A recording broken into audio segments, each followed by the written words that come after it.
Hey, Mint Fox here, and I'm going to show you just how easy it is to switch to Mint Mobile.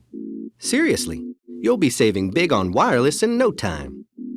First, let's check the coverage in your area with our coverage checker. We run on the nation's largest 5G network, but it's always a good idea to double-check the coverage where you live and work. Next, if you want to bring your own phone to Mint, you can use our compatibility checker to see if it's compatible. Your phone has to be unlocked, so if you're unsure if it is, simply reach out to your current carrier and they can unlock it for you if need be. You can also bring over your current phone number. You'll just need to provide your account number, number transfer PIN, or PIN and billing zip code from your current carrier when you go to activate your plan later on. Oh, and just a heads up, don't cancel your current carrier until you've activated your new Mint plan. We don't want you to miss a moment of wireless. Alrighty, now here's the fun part.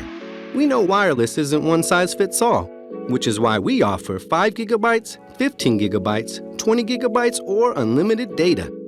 Not sure what to choose? Our quiz can help you figure out which plan makes the most sense. After you pick your plan, it's time to pick your SIM. If you have an eSIM-compatible phone, your eSIM will be delivered in minutes via email.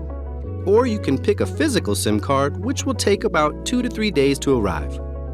Once you have your SIM card, you're ready to activate. Download the Mint mobile app, and the app will walk you through the steps. This is where you'll also decide to transfer your current number or get a new one. And that's it. Once you've finished activating, you've officially switched to Mint. Cue the confetti, the victory dance, the saving flex, okay, you get it.